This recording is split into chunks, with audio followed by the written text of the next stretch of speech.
अस्सलाम वालेकुम, how are you? कैसे हैं जी सब? जी, आज हम पढ़ते हैं इन्वेंटरीज। आज का हमारा टॉपिक है इन्वेंटरीज अंडर IAS 2। ठीक है, ये इन्वेंटरीज क्या होती हैं इसमें हम सीखेंगे, इसको कैसे रिकॉर्ड करते हैं, क्या क्या मेथड्स होते हैं। ठीक हो गया जी।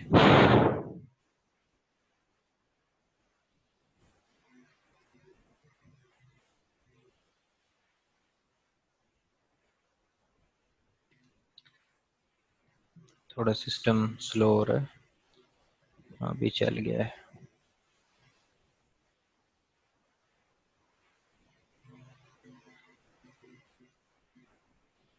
यस, ओके हो गया।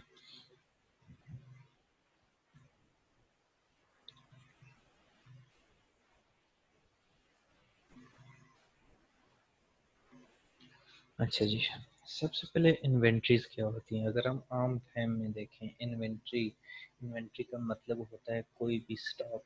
ठीक है, जो हम अपने ऑर्डिनरी बिजनेस में यूज़ करते हैं। किसमें जी? Ordinary business. फर्ज करें अगर हमारा कोई दुकान है, कोई किसी किस्म का भी कोई माल है, तो जितना हमारा पड़ा हुआ है माल पे, सामान पड़ा हुआ है जो हम बेच रहे हैं, उसको हम कहेंगे इन्वेंट्री। क्या चीज़ कहेंगे जी? इन्वेंट्री। ठीक है, इन्वेंट्री जो होता है वो इंटरनेशनल अकाउंटिंग स्टैंडर्ड्स में IAS 2 के डिफाइन है। ठीक है, IAS 2 इन्वेंट्रीज।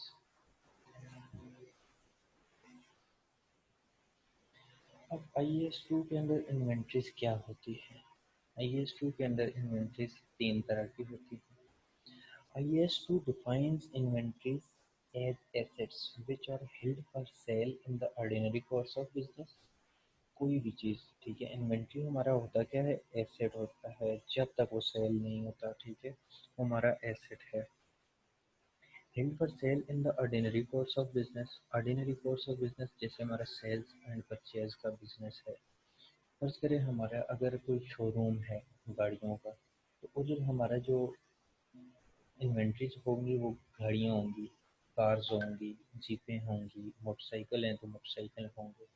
लेकिन अगर उधर से हम कोई चीज़ बेच रहे हैं जो हमारे बिजनेस से रिलेट नहीं करती। फर्ज करें हमारे जी पाकिस्तान मोटर्स के नाम से एक बिजनेस है जिसमें हम गाड़ियाँ और ये सारी चीज़ें बेचते हैं, मतलब गाड़ियाँ, मोटरसाइकिल, हर किस्म की जीप्स वगैरह। लेकिन उधर से ही हम अगर मोबाइल बेचना शुरू कर दें तो वो हमारा इन्वेंट्री नहीं होगा। ठीक है, हाँ, अगर उसी में हम साथ ऐड कर लेते हैं Pakistan Motors and mobile shop, ये इस तरह से, फिर ये मोबाइल भी अगर हमारा ये मेन स्ट्रीम बिजनेस है तो इसको हम इन्वेंट्री कंसिडर करेंगे। वैसे अगर कोई हम लैपटॉप एक आधा पड़ा हुआ है उसे उठा के बेच दिए तो उसे हम इन्वेंट्री कंसिडर नहीं करेंगे। ठीक है, अच्छा, ये हमारा अगर लैपटॉप हम उधर से बेचते हैं तो वो डिस्पोजल ऑफ एसेट होगा वो हमारा उधर से, कि हमारे पास एक लैपटॉप एसेट में पड़ा हुआ था वो हमने बेच दिया, या स्क्रैप में पड़ा हुआ था, ख़राब हुआ पड़ा था तो हमने बेच दिया।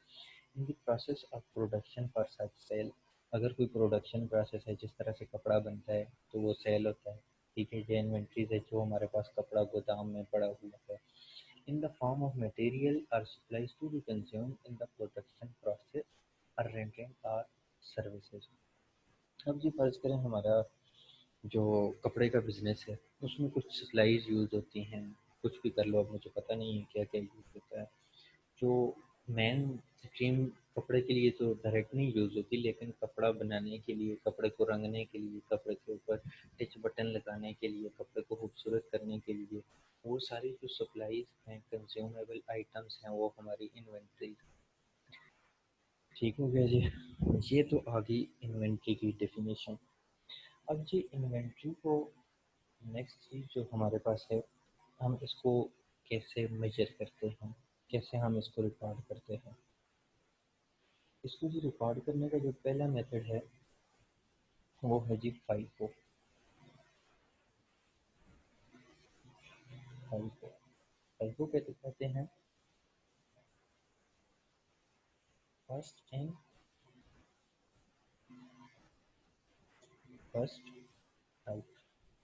फर्स्ट इन फर्स्ट आउट का मतलब क्या है? क्या है जैसे जी कोई भी चीज़ आती है, अगर आपका कोई बिजनेस है तो आपने देखा होगा जो चीज़ें जो सामान हम पहले लेके आते हैं वो हम पहले बेचते हैं। इसी तरह घर में भी जी अगर जो सब्ज़ी पहले आती है वो सब्ज़ी पहले पकती है, ठीक है। इसी तरह से जी जो बड़ा भाई होता है उसकी पहले शादी होती है, जो छोटा होता है उसकी बाद में शादी होती है। ये क्या है कि फर्स्ट इन फर्स्ट आउट। आगे इसको मैं आपको एलेबोरेट करता हूँ और भी। सेकंड मेथड क्या है जी? Weighted average cost model.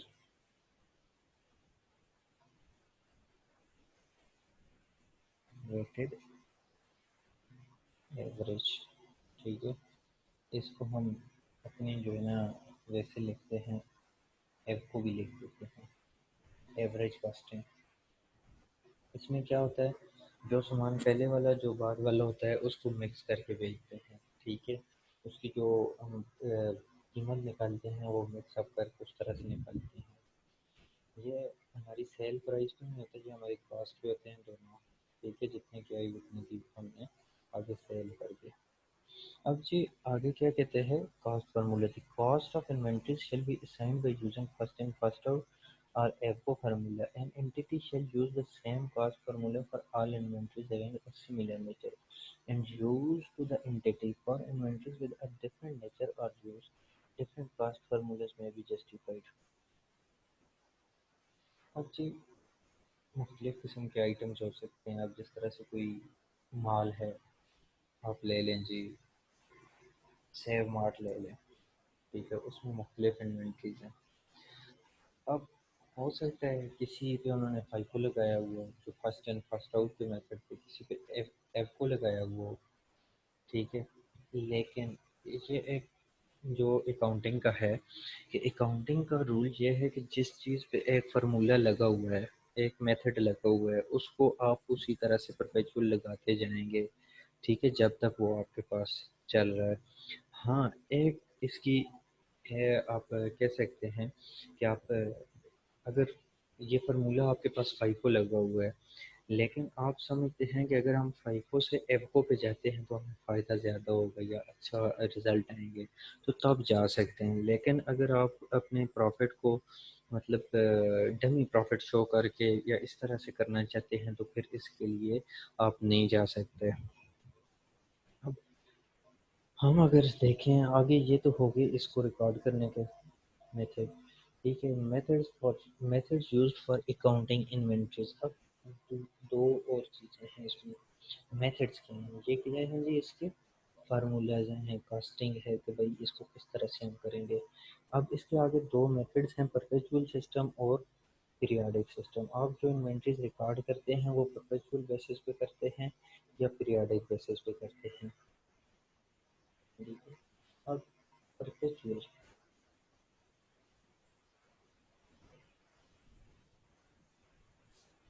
Perpetual system Perpetual system क्या है जी? Perpetual inventory method is a method where the inventory accounting is kept up to date under this system.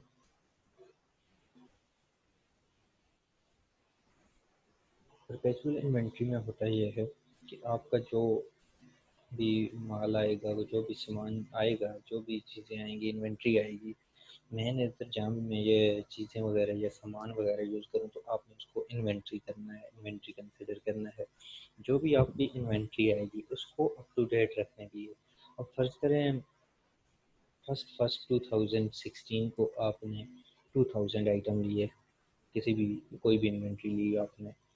अब नेक्स्ट डे को आपने फिर 2000 लिए, इसको आप रोज़ाना की बेसिस पे रिकॉर्ड करते जाएंगे। इसको कहते हैं परपेचुअल इन्वेंट्री सिस्टम, ठीक है। इसकी मैं perpetual inventory method, it's a method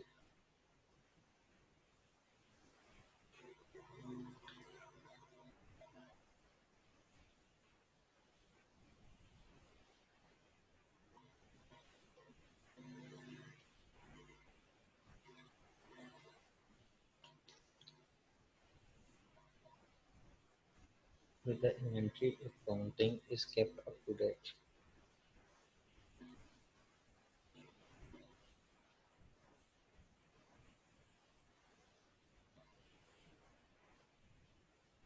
मतलब कि आपकी जो चीज़ें आई जो ही आई आपने लिख दी, जो ही बेची आपने लिख दी, इसको कहते हैं perpetual inventory system, perpetual system.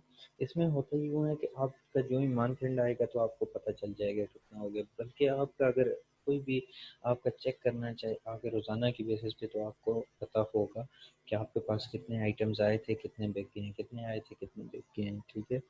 इसमें आगे दूसरा मेथड जो है,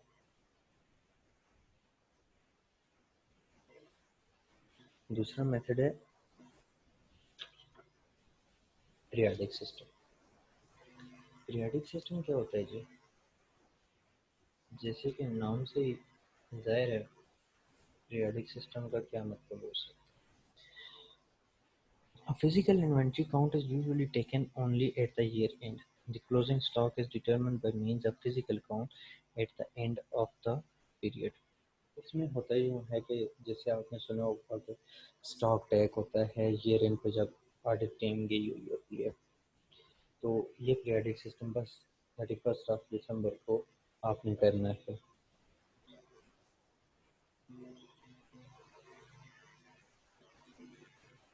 इसकी डेफिनेशन ये है कि फिजिकल इन्वेंट्री काउंट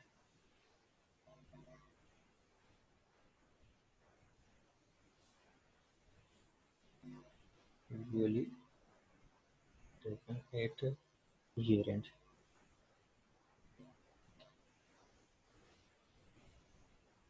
अब जी आगे इनकी जो एंट्रीज होती हैं वो मैं लिखूंगा इधर।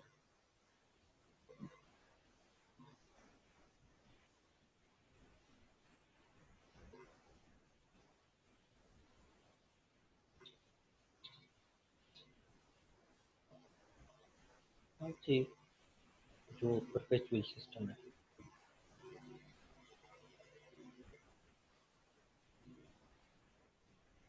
परपेचुअल सिस्टम, इसमें दो ही काउंट इन्वॉल्व होते हैं, इन्वेंट्री काउंट,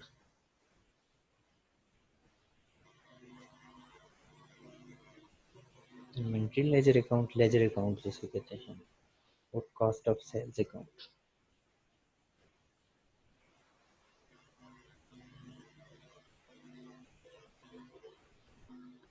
इधर हो गया inventory account on debit side shows cost of goods purchased and on credit side cost of goods sold। ठीक है, इन्वेंट्री अकाउंट में अगर हम डेबिट साइड पे लिखेंगे तो हमारी ये आ जाएगी परचेज, और दूसरी साइड पे लिखेंगे, क्रेडिट साइड पे लिखेंगे तो आ जाएगी cost of goods sold, and the balancing figure in the account is closing stock. ये भी मैं आपको बना के दिखा देता हूँ।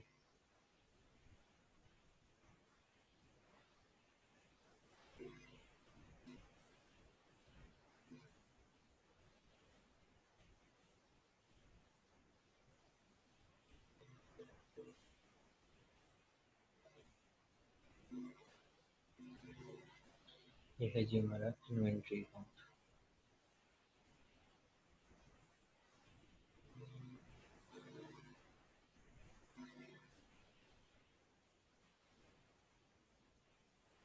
इन्वेंट्री अकाउंट, इसमें डेबिट साइड पे क्या चीज़ें आएंगी जी? परचेजेज आएंगी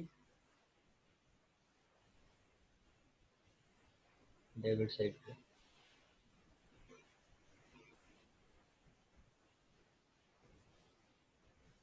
परचेजेज, और क्रेडिट साइड पे क्या आएंगी जी? सेल्स। ये मैं आगे आपको क्वेश्चन बताऊंगा, ये अभी मैं आपको, और इसका जो होगा क्लोजिंग बैलेंस, ठीक है, क्लोजिंग बैलेंस जो भी होगा, इधर ब्रॉड डाउन बैलेंस आएगा, इधर क्लोजिंग कैरी डाउन बैलेंस जो आएगा वो होगा क्या जी? क्लोजिंग स्टॉक होगा।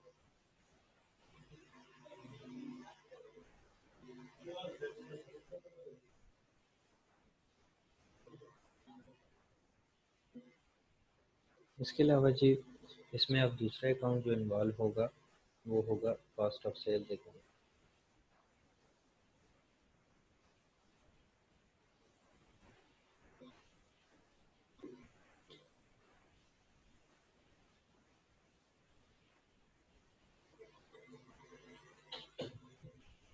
Cost of sales account. Cost of sales account में हम क्या करेंगे, पढ़ते हैं, देखते हैं क्या करना है। Cost of sales account, the cost of goods sold account shows that the cost of goods sold at any time during the year. When a perpetual inventory is kept, a physical inventory count should be taken at least once in the year to identify. The method is applicable to those inventories where the sale items are high nature. अच्छा जी, इसमें होगा जो कि जो ही आपकी कोई entry होगी cell की है तो इन्वेंट्री क्रेडिट हो जाएगी, सेल डेबिट हो जाएगी। तो यहाँ पे हम देखेंगे, ठीक है, ये हो गया। अब जी इसका आगे एडवांटेज क्या है जी, परपेचुअल इन्वेंट्री के एडवांटेज ये है कि it products material from theft और लॉस। क्योंकि आप रोज़ाना की बेसिस पे इसको काउंट कर रहे हैं तो आपकी कोई चीज़ लॉस नहीं होगी, चोरी नहीं होगी। Levels ready determined for observe, अगर ऑब्जर्वेशन करनी है कि हमारे कितने आइटम सेल हो गए, कितना परचेज किया था, तो रेडी होगा आपको, मतलब स्टॉक टैग नहीं करना पड़ेगा, फलां दिन इतना लिया था, फलां दिन इतना लिया था। Serves as a normal check हो जाएगा, फिजिकल काउंटिंग हो जाएगी, फ्रीक्वेंट होगा। अब इसके डिसएडवांटेज ये हैं कि ये कॉस्टली है थोड़ा जा, और कम्प्लेक्स कैलकुलेशंस आर रिक्वायर्ड होती हैं इसमें। अब जो पीरियाडिक इन्वेंट्री सिस्टम है, पीरियाडिक सिस्टम, इसमें जो होता क्या है, following is the system of working of the periodic inventory method. Last year closing inventory becomes the opening inventory of current year. अब जून 31 दिसंबर का जो होगा उस दिन क्लोजिंग इन्वेंट्री काउंट की जाएगी, वो अगले साल का ओपनिंग इन्वेंट्री बन जाएगी। Purchases for the period are recorded in the purchase account. The closing inventory, which is based on physical count, it recorded in an account called closing stock account. The resultant figure is the cost of goods sold.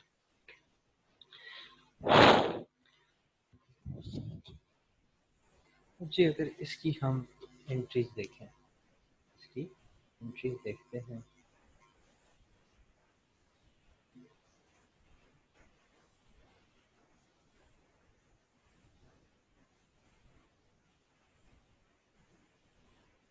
Entries हम इसको ऐसा करते हैं, यहाँ पे देखते हैं इसमें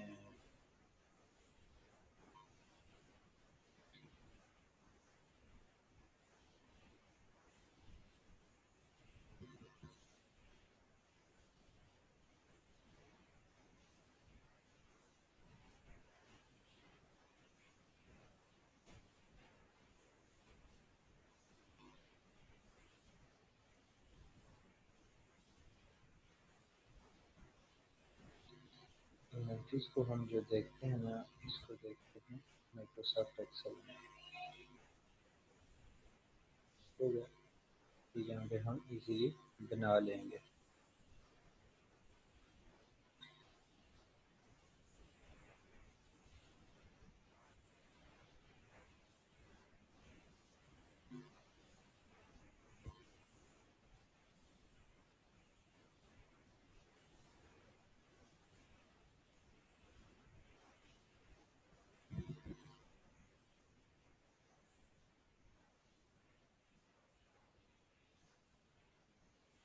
अब जी मैं यहाँ पे लिखता हूँ डिस्क्रिप्शन होगी,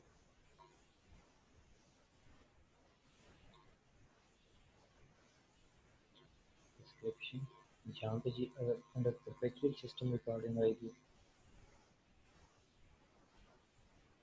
परपेचुअल सिस्टम, और यहाँ पे आ जाएगा जी पीरियाडिक सिस्टम, पीरियाडिक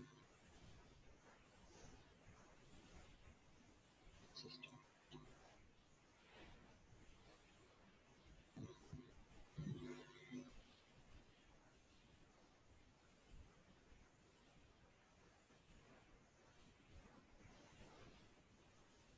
अब जी यहाँ पे मैं नंबर दे देता हूँ, वन। वन एंट्री जो है हमारे पास है वो ओपनिंग स्टॉक की है, ओपनिंग स्टॉक। ओपनिंग स्टॉक की इन्वेंट्री परपेचुअल में होती ही नहीं है, ठीक है, परपेचुअल में होती ही नहीं है, नो एंट्री।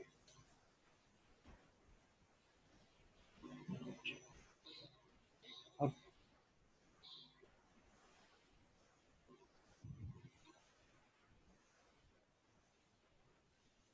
पीरियोडिक में जी इसकी क्या एंट्री होती है? पीरियोडिक में ट्रेडिंग अकाउंट हमारा, जहाँ पे हम कॉस्ट ऑफ सेल्स लिखते हैं, इसको हम ट्रेडिंग अकाउंट पे लिख सकते हैं। Trading account debit, trading account debit and trading account debit कर सकते हैं।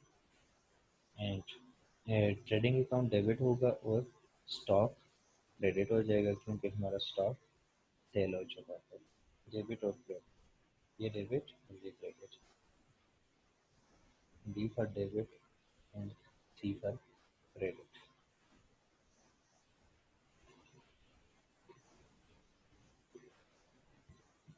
क्रेडिट ठीक है, हो गया।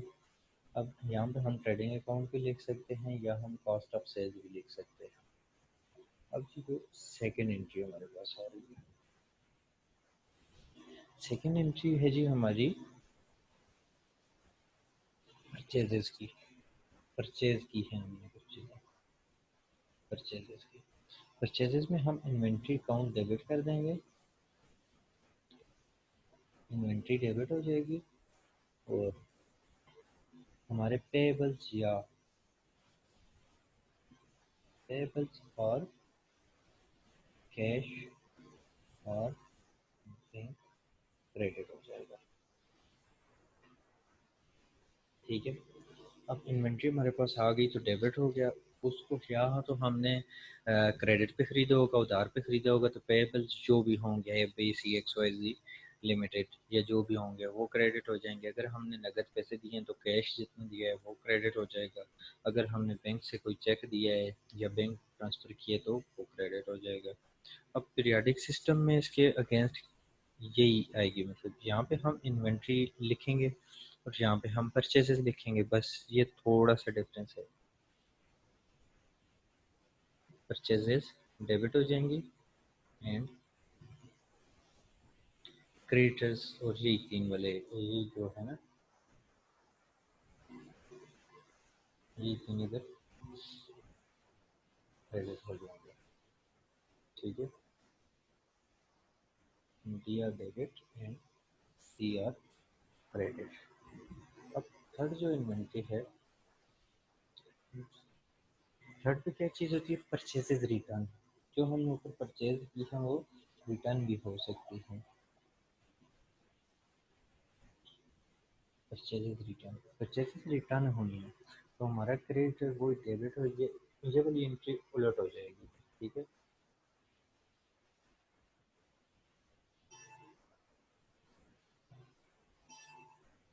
ये वाली एंट्री उलट हो जाएगी यहाँ पे।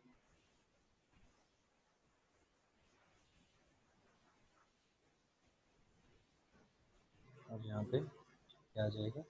इन्वेंट्री।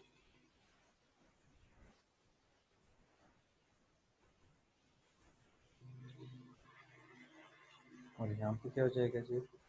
पेबल्स और कैश बैंक कोई डेबिट हो जाएगा। पेबल्स डेबिट और परचेजेस क्रेडिट हो जाएंगे। Debit and credit. अब जी नेक्स्ट क्या है? कैरेज पे हुआ है, कोई चीज़ जो हमने लाई है उसके लेके आने पे कैरेज पे किया है, कैरेज पे किया है। सॉरी, फोर्थ एंट्री है, कैरेज पे हुआ है तो इसकी एंट्री होगी जी कैरेज पे। कैरेज पे जी इन्वेंट्री के साथ ही ये जो कैरेज का खर्चा होगा ये इन्वेंट्री में ही हम डेबिट कर देंगे, इन्वेंट्री को चार्ज कर देंगे। Inventory debit and cash credit. और यहाँ पे हम इसको क्या करेंगे जी? कैरेज इन अकाउंट, इसको हम एक्सपेंस डिक्लेयर करेंगे। कैरेज इन, इसको हम डेबिट करेंगे, एक्सपेंस की नेचर डेबिट होती है, और इसके अगेंस्ट कैश क्रेडिट करेंगे।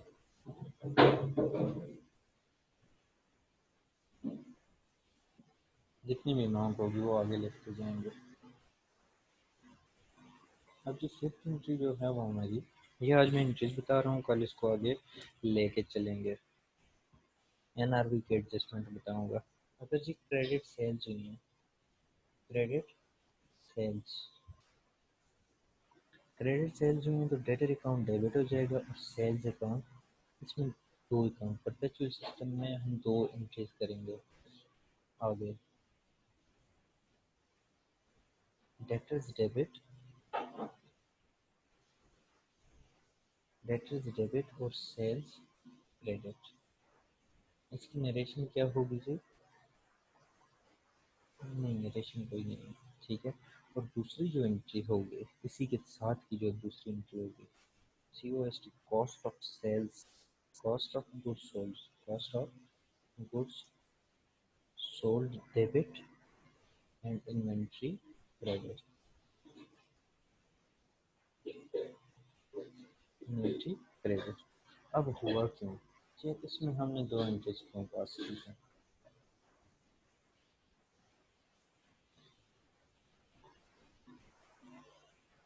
ये दो एंट्रीज क्यों पास की? क्रेडिट सेल्स हुई हैं, क्रेडिट सेल्स जब हुई हैं तो हमारे पास से सामान चला गया, इन्वेंट्री चली गई है, सेल्स आ गई है हमारे पास, तो डेटर राइज हो गया। फर्स्ट करें 1000 की हमने सेल्स की, जो डेटर हमारे पास आ गए 1000 की। अब जो हमने सेल की 1000 की, उसकी जो कॉस्ट ऑफ गुड्स सोल्ड है, उस सेल्स की कॉस्ट है जो, फर्ज करें हम 25% उस पर मुनाफा लेते हैं, प्रॉफिट लेते हैं, कॉस्ट ऑफ गुड्स सोल्ड उतना हम डेबिट करेंगे और उससे इन्वेंट्री क्रेडिट करेंगे, क्योंकि ये जितना हम काम कर रहे हैं ये उसकी कॉस्टिंग पे कर रहे हैं, कॉस्ट पे इसको हम कंसिडर करेंगे। अब जी अगर पीरियाडिक सिस्टम में हम करते हैं तो पीरियाडिक्स में सिर्फ एक एंट्री होगी, डेटर्स डेबिट हो जाएंगे, debtors debit and sales credit, sales credit हो जाएंगे जितनी भी अमाउंट होंगी, debit credit, debit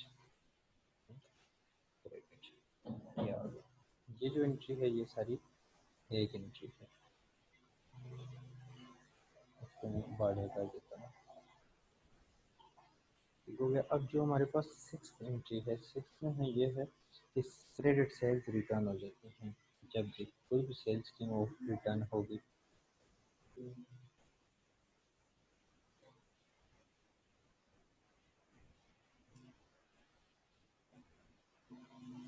return, return हुई तो अब क्या एंट्री होगी? अब भी परपेचुअल सिस्टम में दो एंट्रीज होगी, परपेचुअल सिस्टम में दो एंट्रीज होंगी। पहली एंट्री होगी sale return debit, sales return debit, sales return debit इन डेटर्स क्रेडिट हो जाएंगे। और दूसरी एंट्री क्या होगी? दूसरी एंट्री होगी इन्वेंट्री डेबिट, इन्वेंट्री फिर हमारी बढ़ गई ना, वापस आ गई चीज़ें, इन्वेंट्री डेबिट और cost of goods sold, sold credit.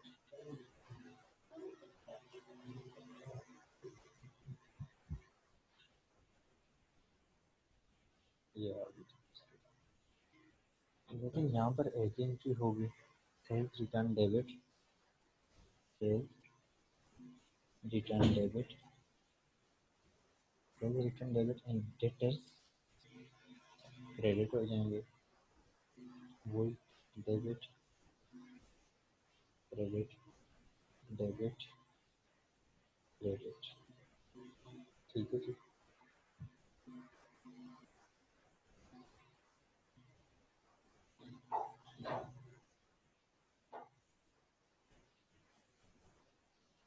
अब स्कूल में जो है कर देता हूँ, लहजे से कर देते हैं, क्योंकि ये एक ही चीज़ की दो एंट्रीज पास हो रही हैं, एक ट्रांजेक्शन की एक ट्रांजेक्शन की दो एंट्रीज पास हो रही हैं। अब जो लास्ट है इसमें वो है जी क्लोजिंग स्टॉक, है जी क्लोजिंग स्टॉक, क्लोजिंग स्टॉक की यहाँ पर तो एंट्री कोई नहीं थी परपेचुअल में, क्लोजिंग क्लोजिंग स्टॉक की यहाँ पर तो नो एंट्री है। यहाँ पे क्या है जी? क्लोजिंग स्टॉक की स्टॉक डेबिट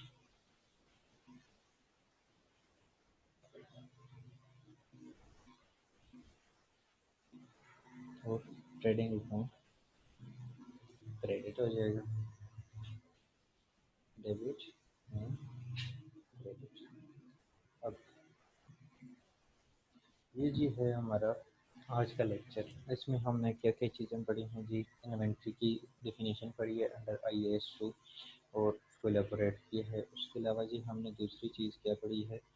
उसके अलावा हमने दूसरी चीज़ पढ़ी है जी इन्वेंट्री के जो अकॉर्डिंग के मेथड हैं फाइफो और एफओ वो, फिर इन्वेंट्री काउंट के परपेचुअल सिस्टम और पीरियाडिक सिस्टम, फिर इसके एडवांटेजेस डिसएडवांटेजेस और अब इसकी दोनों की एंट्रीज पड़ी हैं।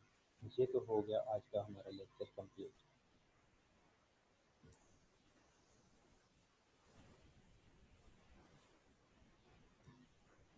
ये एंट्रीज हैं। अब यहाँ पे आगे हम अमाउंट स्टोर करते जाएंगे। डेबिट है तो डेबिट साइड पे, क्रेडिट है तो क्रेडिट साइड पे। यहाँ हमने आगे दो फर्दर रोज बना लेंगे। ये मैंने आगे डेबिट क्रेडिट लिख दिया। आपने ये जो ई वाला कॉलम है इसमें डेबिट की अमाउंट सारी लिख देनी है और एफ वाला जो कॉलम है इसमें सारी क्रेडिट की अमाउंट लिख देनी है, जैसे हम जब भी क्वेश्चन करेंगे।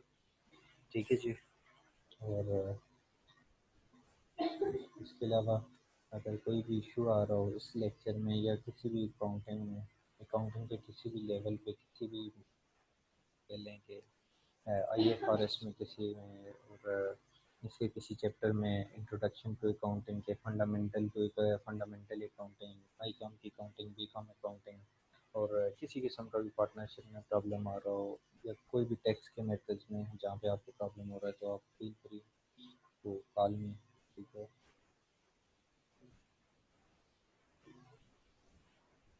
ओके जी, बाय। अल्लाह हाफिज़। Thank you.